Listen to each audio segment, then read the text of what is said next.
नमस्कार दोस्तों, स्वागत है आपका हम इसमें के इस यूट्यूब चैनल पर। और आज व्याकरण के फिर से कुछ प्रश्नों के साथ यहाँ पर हम हाजिर हुए हैं। तो चलिए दोस्तों शुरू करते हैं।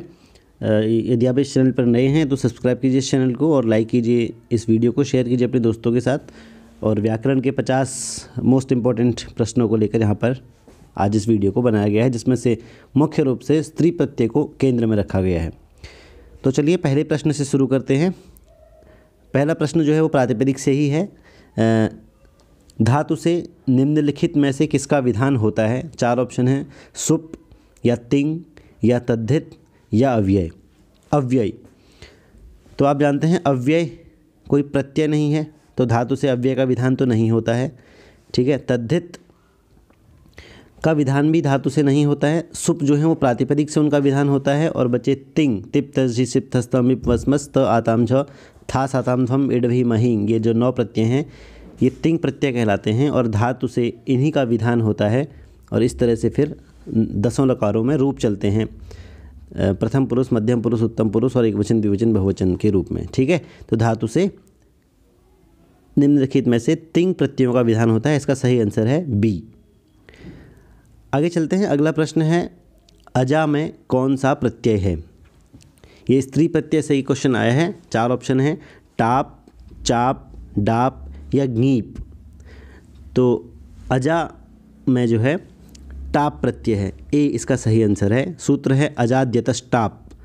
ठीक है। जो पुल्लिंगवाची शब्द हैं, अज है या, तो इस तरह से उनको यदि हम स्त्रीत्व की विवक्षा होती है, यदि हम पुल्लिंगवाची शब्दों को, जो अकारांत पुल्लिंगवाची शब्द हैं, यदि हम हमारी विवक्षा है, हमारी बोलने की इच्छा है उन्हें स्त्रीलिंग में बोलने की, तो वहाँ पर टाप प्रत्यय लगता है। तो अजा अज शब्द है और अज में टाप प्रत्यय लगकर अजा बनेगा, अजाद्यतस्टाप सूत्र से स्त्रीत्व की विवक्षा में। ठीक है। चलिए अगला प्रश्न है, अजाद्यतस्टाप यह सूत्र अष्टाध्यायी के किस अध्याय में है? तृतीय अध्याय में है या चतुर्थ अध्याय में है या पंचम में है या सप्तम में है? तो इसका सही आंसर है बी। ठीक है, बी, चतुर्थ अध्याय में। तो आप जानते हैं अष्टाध्यायी में 8 अध्याय हैं और हर अध्याय में 4 पाद हैं। तो चतुर्थ अध्याय में जो है स्त्री प्रत्यय का प्रकरण है और वहीं पर इसका विधान है अजाद्यतस्टाप, क्योंकि स्त्री प्रत्यय से संबंधित सूत्र है। तो अष्टाध्यायी के चतुर्थ अध्याय में इसका चतुर्थ अध्याय में यह सूत्र आता है। ठीक है। चलिए अगला प्रश्न है, अजाद्यतस्टाप संज्ञा यह कैसा सूत्र है?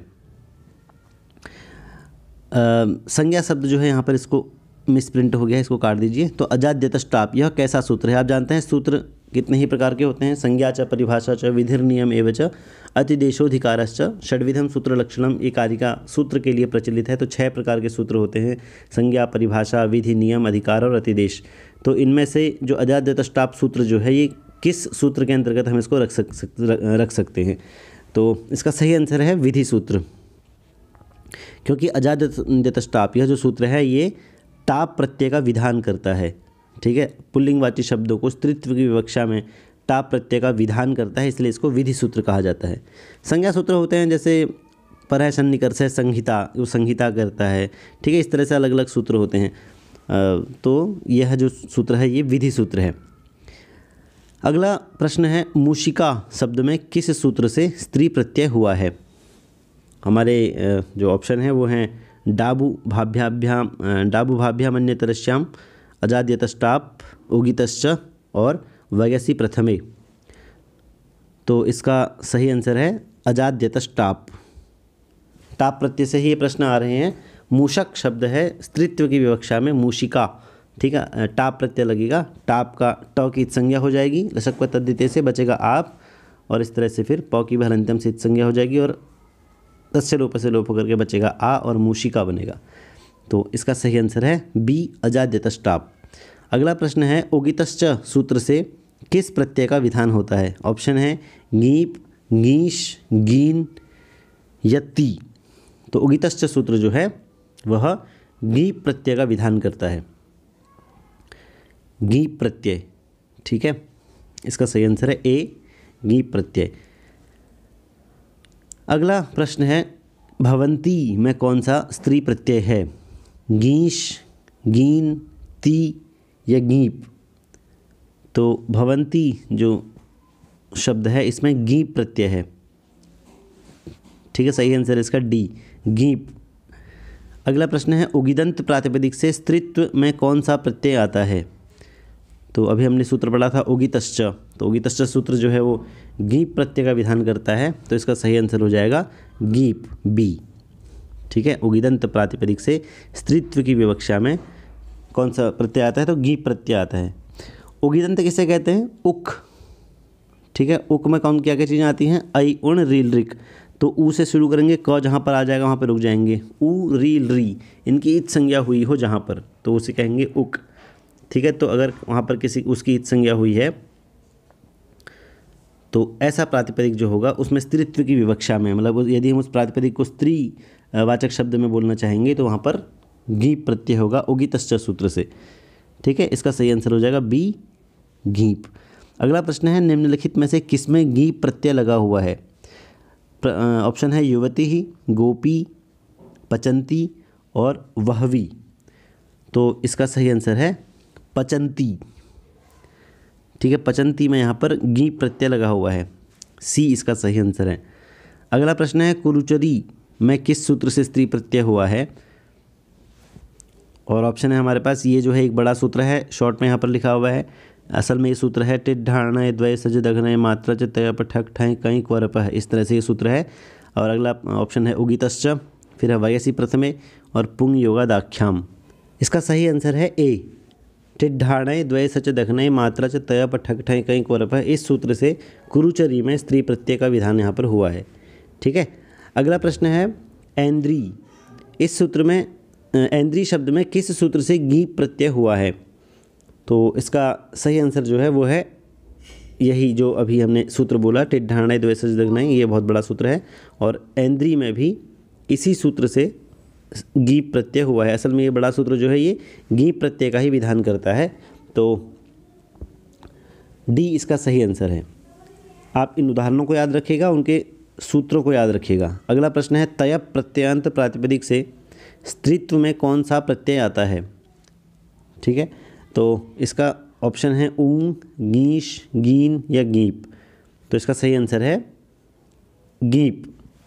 ठीक है, तयप प्रत्ययांत प्रातिपदिक से स्त्रीत्व में गीप प्रत्यय आता है और इसका सूत्र यही है टिट ढाणय द्वय सच दघनय मात्रा च तयप ठक ठय। तो यहाँ पे तयप जो आता है इस सूत्र में वो इसी तयप की बात यहाँ पर हो रही है, इसी सूत्र से गीप प्रत्यय यहाँ पर होता है। अगला प्रश्न है उरुमात्री में कौन सा प्रत्यय है? गीश, गीन, गीप या ती। तो उरुमात्री शब्द में गीप प्रत्यय है। ठीक है, मात्रच का उदाहरण है, टिट ढाणय द्वय सच में मात्रच का उदाहरण है।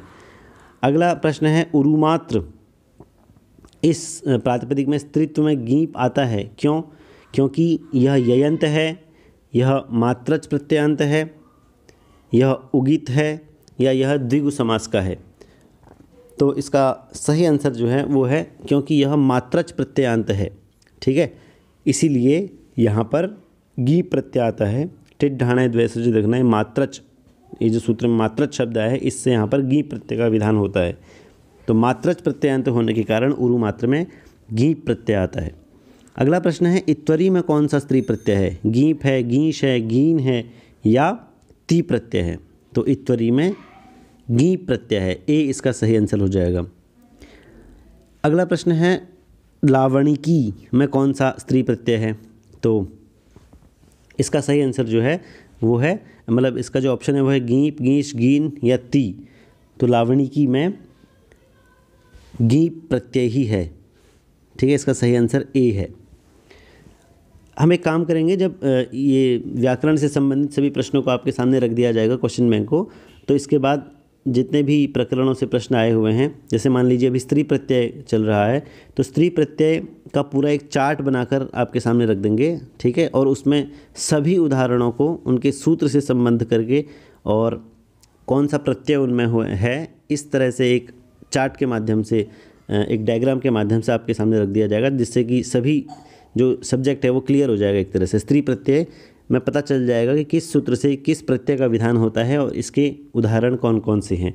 तो बिल्कुल भी आपको वहाँ पर कन्फ्यूजन नहीं होगा। ये प्रश्न है, इसलिए यहाँ पर आपको थोड़ा सा प्रत्यय का जो है कन्फ्यूजन हो सकता है, क्योंकि स्त्री प्रत्यय 9 ही हैं। टाप, चाप, डाप, गीप, गीच, गीन, ठीक है। इस तरह से ऊंग प्रत्यय है, एक ती प्रत्यय है। तो इस तरह से कि कुछ प्रत्यय ही हैं स्त्री प्रत्ययों में, जिनके बारे में जान लिया, उनके उदाहरणों के बारे में समझ लिया तो चीज़ें आसान हो जाती हैं। अगला प्रश्न है, निम्नलिखित में से किस में गीप प्रत्यय लगा हुआ है? मृद्वी में, इंद्राणी में, आक्षिकी में या चंद्रमुखी में? तो इसका सही आंसर है आक्षिकी शब्द जो है, इसमें गीप प्रत्यय लगा हुआ है, ठीक है। तो सी आक्षिकी जो है इसका सही आंसर है। अगला प्रश्न है, अरुद्वयस प्रातिपदिक से स्त्रीत्व में किस प्रत्यय का विधान होता है? ऑप्शन है गीप, गीश, गीन या ती। तो इसका सही आंसर है गीप प्रत्यय का विधान होता है। अरुद्वयस प्रातिपदिक से स्त्रीत्व की विवक्षा में गीप प्रत्यय का विधान होता है। सही आंसर है ए।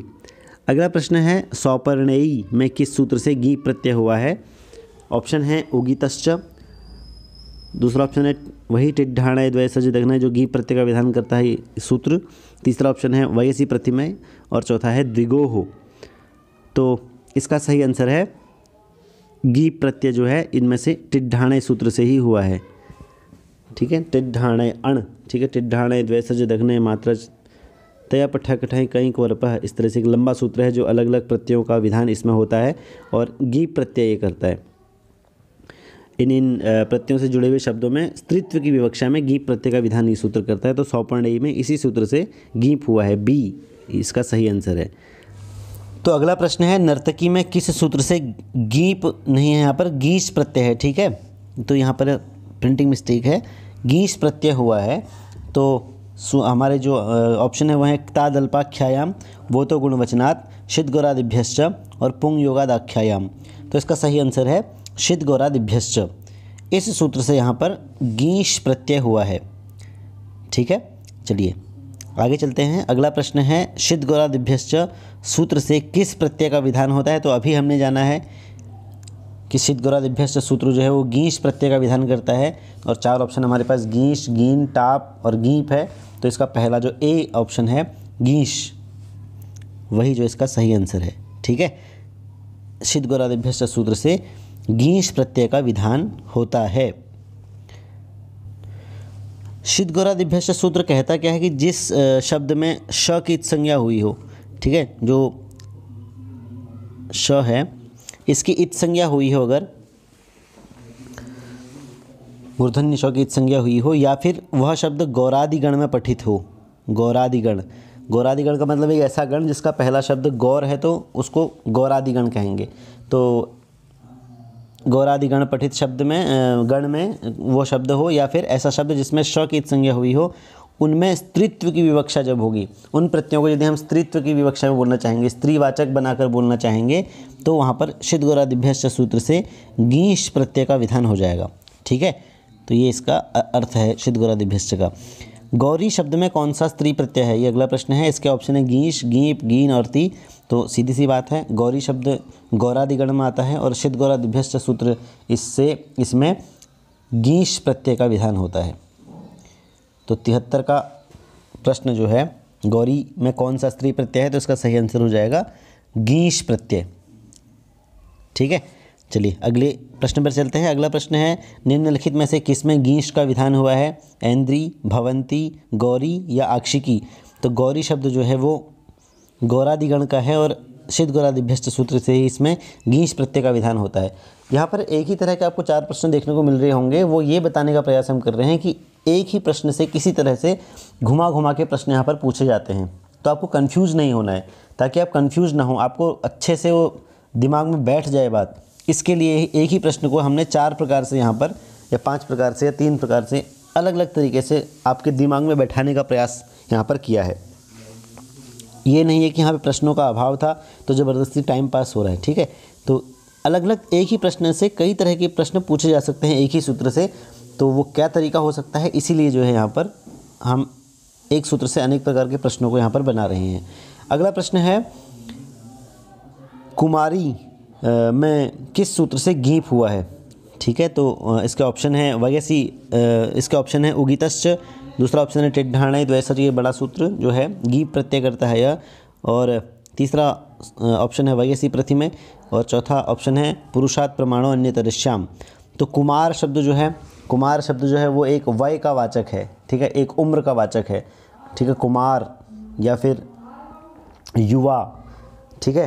तो कुमार शब्द को यदि हम स्त्रीत्व में बोलना चाहेंगे, स्त्रीलिंगवाची बनाकर बोलना चाहेंगे तो कुमारी बनेगा। तो स्त्रीलिंगवाची बनाने के लिए उसमें एक स्त्री प्रत्यय का भी विधान करना पड़ेगा। तो वो प्रत्यय है गीप, और एक किस सूत्र से होता है, तो वयसी प्रथमे, ठीक है, क्योंकि कुमार जो है वय का प्रथम भाग है, और प्रथम भाग ऐसा कोई शब्द जो वय का मतलब उम्र के प्रथम भाग के बारे में बताता हो, तो कुमार शब्द प्रथम भाग के बारे में बताता है। तो इसलिए कुमार शब्द में स्त्रीत्व की विवक्षा में वयसी प्रथमे सूत्र से गीस प्रत्यय हुआ है। तो इसका सही आंसर हो जाएगा सी, वयसी प्रथमे, ठीक है। अगला सूत्र है वयसी प्रथमे सूत्र से किस प्रत्यय का विधान होता है, तो वयसी प्रथमे सूत्र से गीप प्रत्यय का विधान होता है, ठीक है। इसका सही आंसर हो जाएगा बी, गीप प्रत्यय का विधान वयसी प्रथमे सूत्र से होता है।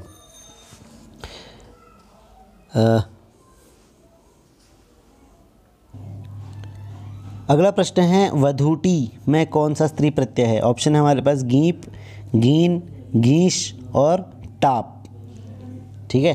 तो वधूटी जो शब्द है इसमें गीश प्रत्यय हुआ है, इसका सही आंसर है सी। अगला प्रश्न है प्रथम वयोवाचक अकारांत शब्द से स्त्रीत्व में कौन सा प्रत्यय आता है। ऑप्शन है हमारे पास गीश, गीन, गीप या टाप, ठीक है। तो प्रथम वयोवाचक शब्द जो है वह है, जैसे कुमार शब्द है अकारांत भी है वह, तो उसमें यदि हमें कुमारी शब्द लगाना है तो गीप प्रत्यय से उसमें कुमारी प्रत्यय लगता है। वैसे प्रथम में जो भी हमने पढ़ा था, तो इसका सही आंसर हो जाएगा सी, गीप प्रत्यय, ठीक है, ठीक है। इसमें थोड़ा सा मिसप्रिंट है, डीप लिखा हुआ है तो ड नहीं, असल में वो ङ है। अगला जो प्रश्न है उसमें पूछा गया है कि निम्नलिखित में से गीप प्रत्यय हुआ है किस शब्द में हुआ है, ठीक है। ऑप्शन है शोणी, जानपदी, चिरंटी, बहवी। तो इनमें से वो कौन सा प्रत्यय है, कौन सा शब्द है जिसमें गीप प्रत्यय हुआ है। तो इसका जो सही आंसर है वो है चिरंटी। इसमें जो है गीप प्रत्यय का विधान है। अगला प्रश्न है अकारांत द्विगु से स्त्रीत्व में कौन सा प्रत्यय होता है, ठीक है। और ऑप्शन है हमारे पास टाप, गीप, गीश या गीन। तो इसका सही आंसर है अकारांत द्विगु से गीप प्रत्यय का विधान होता है, बी जो है इसका सही आंसर है। अगला प्रश्न है द्विगोह सूत्र से किस प्रत्यय का विधान होता है, गीप का, टाप का, गीश का या गीन का। तो द्विगोह सूत्र से जो है अभी हमने जाना कि गीप प्रत्यय का विधान होता है, ए जो है इसका सही आंसर है। आप साथ साथ नोट्स अगर बना रहे हैं तो सूत्र या उसके आगे उसके प्रत्यय को लिखते चले जाना, या क्विक मुझसे पहले प्रश्न देने का प्रयास आप करें, तो इसका मतलब यह है कि आपकी तैयारी अच्छी है। अगला प्रश्न है त्रिलोकी में कौन सा प्रत्यय है। ऑप्शन है गीन, गीश, गीप या ती। तो इसका सही आंसर है त्रिलोकी में गीप प्रत्यय है, सी जो है इसका सही आंसर है। अगला प्रश्न है अष्टाध्यायी शब्द में किस सूत्र से गीप प्रत्यय हुआ है। तो ऑप्शन है वयसी प्रथमे, टिड्ढाणे द्वैसज दघ्नय मात्रा च तय पठकठय कय कोरपः। और तीसरा ऑप्शन है द्विगोह या फिर संख्या व्यादेर गीप।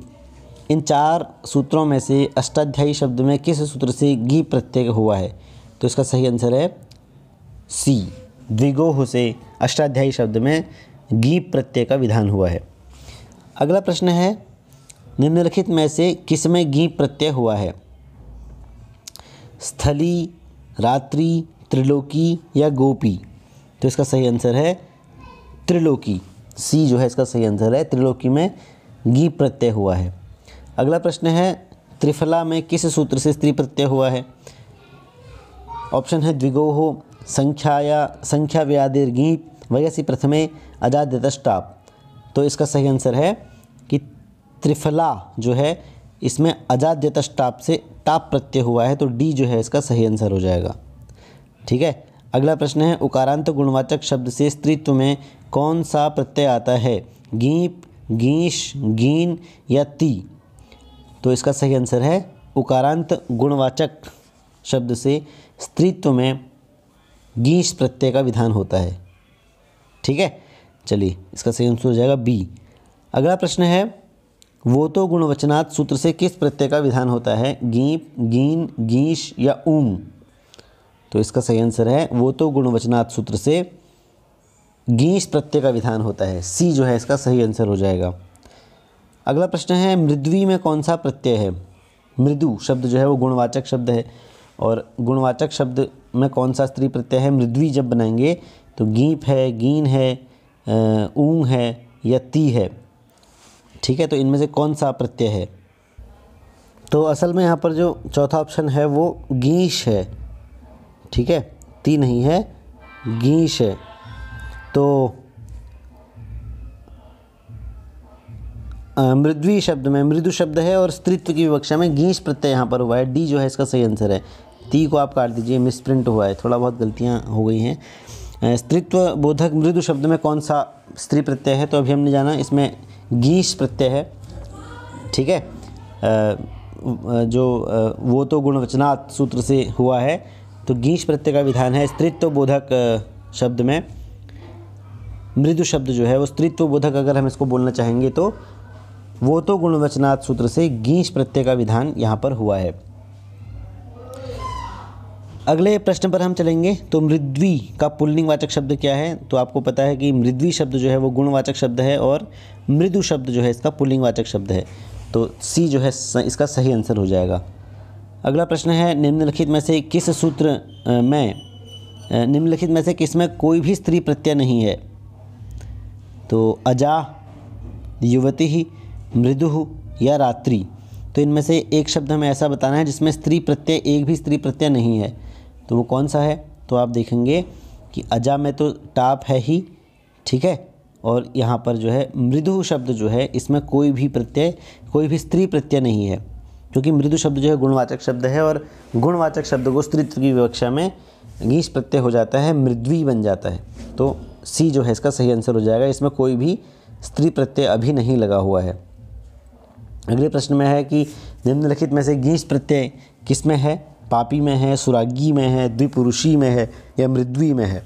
तो गीश प्रत्यय जो है वह इनमें से मृद्वी में लगा हुआ है। वो तो गुणवचनात् सूत्र से। एक ही प्रश्न को कई तरह से पूछने का प्रयास कर रहे हैं ताकि आपके मन में वो प्रश्न अच्छे से बैठ जाए, वह सूत्र अच्छे से बैठ जाए, वह उदाहरण अच्छे से बैठ जाए और वह प्रत्यय का विधान किस प्रकार होता है वो आपको अच्छी तरह से पता चल जाए। ठीक है, तो अगले प्रश्न पे चलते हैं। अगला प्रश्न है, गोपश्य स्त्री इस अर्थ में निम्नलिखित में से कौन सा रूप सही है? गोपश्य स्त्री यदि हम कहना चाहेंगे एक शब्द में तो इसको स्त्री प्रत्यय लगा करके तो क्या बनेगा? इसमें से गोपा बनेगा, गोपी ही बनेगा, गोपी बनेगा या इनमें से कोई नहीं? ठीक है, ऐसा कुछ। तो इसका सही आंसर है गोपश्य स्त्री। गोप की स्त्री को हम गोपी कहेंगे। सी जो है इसका सही आंसर हो जाएगा। ठीक है, अगले प्रश्न में चलते हैं। उसमें कह रहे पुंग योगादाख्यायाम सूत्र से किस प्रत्यय का विधान होता है? तो इसके ऑप्शन हैं गीप, गीश, गीन या ऊंग। तो पुंग योगादाख्यायाम इस सूत्र से गीन प्रत्यय का विधान होता है। तो सी जो है इसका सही आंसर हो जाएगा।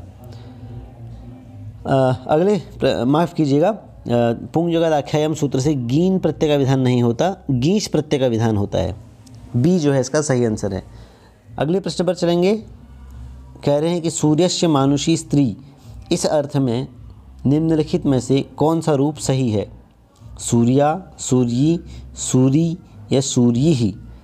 तो इसका जो सही आंसर है, इसका सही आंसर है सी, सूरी। ठीक है, यदि हम बोलेंगे कि सूर्यस्य स्त्री, ठीक है, अगर वह देवता है, सूर्य की स्त्री अगर देवता है तो सूर्या बनेगा, लेकिन यदि हम बोलेंगे सूर्यस्य मानुषी स्त्री तो सूरी बनेगा। ठीक है, तो ये अंतर आप याद रखना, इसका सही आंसर सी हो जाएगा। अगला प्रश्न है कि सूर्या इसका अर्थ निम्नलिखित में से क्या है? सूर्यस्य मानुषी स्त्री या स्वयं सरति या अपरम सारयति या सूर्यस्य देवता स्त्री। तो अभी हमने जाना था कि अगर सूर्यस्य मानुषी स्त्री होगा तो सूरी बनेगा, और अगर सूर्या इसका अर्थ अगर हम देवतावाचक चलेंगे, सूर्यस्य देवता स्त्री होगा तो सूर्या बनेगा। तो इसका सही आंसर है डी। ठीक है, सूर्यस्य देवता स्त्री सूर्या। अगले प्रश्न पर चलते हैं। गोपी में कौन सा स्त्री प्रत्यय है, प्रश्न पूछा गया है और इसमें 4 ऑप्शन हैं, ती, गीप, गीश या गीन। तो इसका जो सही आंसर है वो है गीश प्रत्यय। गोपी में गीश प्रत्यय है, सी इसका सही आंसर है। अगला प्रश्न है, निम्नलिखित में से किसमें गीश प्रत्यय हुआ है। यहाँ पर गीप लिखा है तो आप इसको प्रिंट को ठीक कर लेंगे, मिस्टेक को। गीश प्रत्यय हुआ है गोपी में, भवंती में, ऐन्द्री में या त्रिलोकी में। तो इसका सही आंसर है ए, गोपी में। गोपी में यहाँ पर गीश प्रत्यय का विधान है। सेकंड लास्ट क्वेश्चन है, पुंग योगादाख्यायाम सूत्र में निम्नलिखित में से किस सूत्र का अधिकार है। धातोः का, अनभिहिते का, स्त्रियाम का या संहितायाम का। तो अभी हमने जाना था कि सूत्र 6 प्रकार के होते हैं, संज्ञा च, परिभाषा च, विधिर, नियम एव च, अतिदेशोधिकारश्च। अतिदेश और अधिकार, तो षड्विधम सूत्र लक्षणम। इनमें से एक अधिकार सूत्र यहाँ पर दिया गया है और पूछा गया है कि पुंग योगादाख्यायाम, यह सूत्र जो है इसका अधिकार किस में है। तो आपने जाना था कि यह स्त्रीलिंग, स्त्री प्रत्यय में यह सूत्र प्रयोग किया गया है, तो सीधी सी बात है इसका अधिकार जो है वो स्त्री प्रत्यय के प्रकरण के अंतर्गत आएगा और इसका अधिकार आएगा स्त्रियाम के अंतर्गत, न तो धातोः में, न अनभिहिते में, ठीक है, और न संहितायाम में, बल्कि इसका अर्थ है स्त्रियाम के अधिकार में। ठीक है, स्त्रियाम के अधिकार में इसका अधिकार है पुंग योगादाख्यायाम सूत्र का। तो अंतिम प्रश्न जो है आज का वो है कि इंद्राणी में किसका आगम हुआ है, नुट का, नुक का, नुम का या आनुक का। तो इसका सही आंसर जो है वो है इंद्राणी में आनुक प्रत्यय का विधान हुआ है, डी जो है वो इसका सही आंसर है। ठीक है, तो आज की वीडियो में इतना ही। नेक्स्ट वीडियो में हम एक नए विषय से संबंधित प्रश्नों को लेकर आपके सामने हाजिर होंगे। शेयर कीजिए इस वीडियो को अपने दोस्तों के साथ, लाइक कीजिए चैनल को, सब्सक्राइब कीजिए अगर आप इस चैनल पर नए हैं तो, और कमेंट के माध्यम से जो है आपसे और प्रश्न पूछे जाएंगे। आप कम्युनिटी बॉक्स जो है वो चैनल का चेक करते रहे कीजिए, वहाँ पर अनेक प्रकार के प्रश्न जो हैं वो चित्र के माध्यम से आपसे पूछे जाते हैं और उनका आंसर वहाँ पर दीजिए और प्रैक्टिस अपनी पूरी रखिए। एग्ज़ाम नज़दीक है, अपना ध्यान रखिए। मिलते हैं नेक्स्ट वीडियो में। नमस्कार, धन्यवाद।